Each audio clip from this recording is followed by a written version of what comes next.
অভিযুক্তক বিটিসি পৰিষদীয় নিৰ্বাচনলৈ কাজলগাঁওস্থিত জ্যেষ্ঠ আৰক্ষী অধীক্ষকৰ কাৰ্যালয়ত অসম আৰক্ষী সঞ্চালক প্ৰধান হৰমিত সিং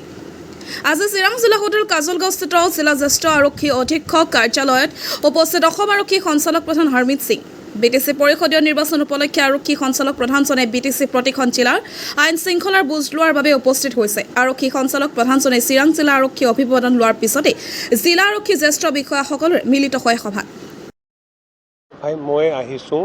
চিৰাং ডিষ্ট্ৰিক্টৰ সিকিউৰিটি ৰিভিউ ল এণ্ড অৰ্ডাৰ আৰু ক্ৰাইম ৰিভিউ কৰিবলৈ যেন পুলিচিঙৰ যিমান তথ্য হয় যিমান এছপেক্ট হয় সব এছপেক্টত কথা পতা হ'ল আপোনাৰ চিৰাং ডিষ্ট্ৰিক্টটো ভালকৈ চলি আছে ল এণ্ড অৰ্ডাৰে ভাল ক্ৰাইমত বহুত ভাল কাম হৈছে আৰু এতিয়া আপুনি জানে যে ইলেকশ্যন আহি আছে চ' ইলেকশ্যন আনাউন্স হ'ব তাৰ আগত আমাৰ কাম কৰিব লাগে প্ৰিপাৰেশ্যন কৰিব লাগে চ' আমি কথা পাতিলোঁ আমাৰ অ'চিসকলে আৰু সিনিয়ৰ অফিচাৰবিলাক আপোনাৰ SSP সব ৰেডি আছে তেওঁবিলাকে নিজৰ এৰিয়া চাইছে তে এতিয়া as per ECI guideline deployment হ'ব এজ পাৰ ECI গাইডলাইন কাম হ'ব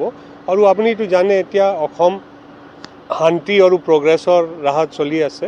আমাৰ মাননীয় মুখ্যমন্ত্ৰী সাহেবৰ পৰা আমাক চিম্পল এটাই আদেশ আছে যে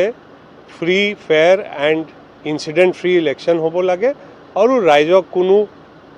প্ৰব্লেম হ'ব নালাগে কোনো হেৰাসমেণ্ট হ'ব নালাগে ইমানে কৰিবলৈ ব্ৰিফিং কৰিবলৈ তেওঁবিলাকৰ ৰিকুৱাৰমেণ্টবিলাক শুনিবলৈ আহিছিলোঁ এইটো হ'ল মিটিং জয় হিন্দ জয় আই অসম